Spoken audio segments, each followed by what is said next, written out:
Creamy white gravy, ಅದು baby ಕಾರ್ನಲ್ಲಿ. ಸ್ವಲ್ಪ ಡಿಫ್ರೆಂಟ್ ಆಗಿದೆ ಅಲ್ವಾ? ಬನ್ನಿ ಮಾಡೋದು ಹೆಂಗೆ ಅಂತ ನೋಡೋಣ. ಮೊದಲನೇದಾಗಿ ಬೇಬಿ ಕಾರ್ನ ಈ ಥರ ಸಣ್ಣದಾಗಿ ಹೆಚ್ಚಿಟ್ಕೋಬೇಕು. ನೆಕ್ಸ್ಟ್ ಇದನ್ನು ಒಂದು 5 ನಿಮಿಷ ನೀರಲ್ಲಿ ಬೇಯಿಸ್ಕೊಳ್ಳೋಣ. ಈ ಥರ ನೀರಲ್ಲಿ ಒಂದು 5 ನಿಮಿಷ ಬೇಯಿಸ್ಕೋಬೇಕು. ಬೇಯಿಸ್ಕೊಂಡ್ರೆ ರುಚಿ ಚೆನ್ನಾಗಾಗುತ್ತೆ, ಗ್ರೇವಿಗೆ ತಿನ್ನೋಕ್ಕೆ ಚೆನ್ನಾಗಿರುತ್ತೆ. ಇವಾಗ ಬೇಬಿ ಕಾರ್ನ್ ಚೆನ್ನಾಗಿ ಬೆಂದಿದೆ ಒಂದು 5 ನಿಮಿಷ. ಸೊ ಇವಾಗ ಒಲೆನ ಆಫ್ ಮಾಡಿ ಸೈಡ್ ಇಟ್ಕೊಳ್ಳೋಣ. ಇವಾಗ ರುಬ್ಬಕ್ಕೆ ಏನೇನು ಬೇಕು ನೋಡ್ಕೊಳ್ಳೋಣ ಬನ್ನಿ. ಒಂದು ದೊಡ್ಡ ಹೆಚ್ಚಿಟ್ಟಿರೋ ಈರುಳ್ಳಿನ ಹಾಕ್ಕೊತಾ ಇದ್ದೀನಿ. 2 ಗ್ರೀನ್ ಚಿಲ್ಲಿನ ಆ್ಯಡ್ ಮಾಡ್ಕೊತಾ ಇದ್ದೀನಿ. ಸ್ವಲ್ಪ ಹುರ್ಗಡ್ಲೆ, 1 ಹಿಡಿ ಆಗೋಷ್ಟು.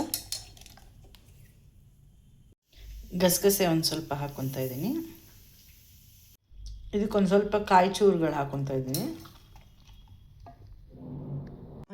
ಚೂರು ಚಕ್ಕೆ, ಲವಂಗ, ಏಲಕ್ಕಿ ತೊಗೊಂಡಿದ್ದೀನಿ. ಸ್ವಲ್ಪ ಜಿಂಜರ್ ಗಾರ್ಲಿಕ್ ಪೇಸ್ಟ್ ಹಾಕ್ಕೊಂಡಿದ್ದೀನಿ. ಮತ್ತು ಹುರಿದು ಸಿಪ್ಪೆ ತೆಕ್ಕೊಂಡಿರೋಂಥ ಕಡಲೆಕಾಯಿ ಬೀಜನ ಹಾಕ್ತಾಯಿದ್ದೀನಿ. ಕಡೆಯದಾಗಿ ಸ್ವಲ್ಪ ಉಪ್ಪು ಹಾಕ್ಕೊತಾ ಇದ್ದೀನಿ. ಇಲ್ಲಿ ನಾನು ಪಿಂಕ್ ಸಾಲ್ಟ್ ಯೂಸ್ ಮಾಡ್ತಾಯಿದ್ದೀನಿ, ಯಾವಾಗಲೂ ಕುಕ್ಕಿಂಗ್ಗೆ ಯೂಸ್ ಮಾಡೋ ಥರ. ಮತ್ತು ಸ್ವಲ್ಪ ನೀರು ಹಾಕ್ಕೊಂಡು ರುಬ್ಬೋಣ. ಇವಾಗ ಮೊದಲನೇದಾಗಿ ಎಣ್ಣೆ ಸ್ವಲ್ಪ ಕಾಯಕ್ಕಿಟ್ಟು ಇದಕ್ಕೆ ಫಸ್ಟ್ ಹಿಂಗೆ ಹಾಕೋಣ.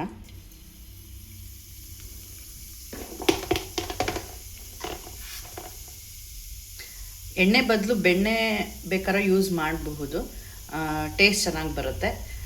ಆಮೇಲೆ ರುಬ್ಬಕ್ಕೆ ನೀವು ಬೇಕಾದ್ರೆ ಗೋಡಂಬಿ ಕೂಡ ಹಾಕೊಂಡು ರುಬ್ಬಿದ್ರೆ ಇನ್ನೂ ಟೇಸ್ಟ್ ಚೆನ್ನಾಗಿರುತ್ತೆ. ಇವಾಗ ಸ್ವಲ್ಪ ಸಾಸಿವೆ ಹಾಕ್ಕೊಂಡಿದ್ದೀನಿ. ಸಾಸಿವೆ ಸ್ವಲ್ಪ ಚಟಪಟ ಅಂತ ಸಿಡಿದಂಗೆ ಇದಕ್ಕೆ ಸ್ವಲ್ಪ ಬೇಯಿಸಿಟ್ಕೊಂಡಿದ್ವಲ್ಲ ಆ ಬೇಬಿ ಕಾರ್ನ ಆ್ಯಡ್ ಮಾಡ್ಕೊಳ್ಳೋಣ.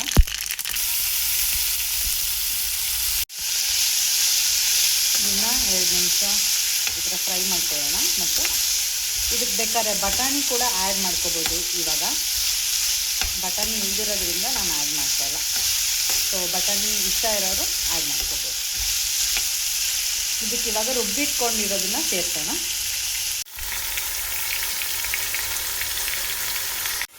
ಸ್ವಲ್ಪ ನೀರು ಕೂಡ ಸೇರಿಸ್ಕೊತಾ ಇದ್ದೀನಿ. ಇದಕ್ಕೊಂದು ಸ್ವಲ್ಪ ಪುದೀನಾನ ಸೇರಿಸ್ಕೊತಾ ಇದ್ದೀನಿ. ಇದು ಟೇಸ್ಟ್ ಎನ್ಹ್ಯಾನ್ಸ್ ಆಗುತ್ತೆ.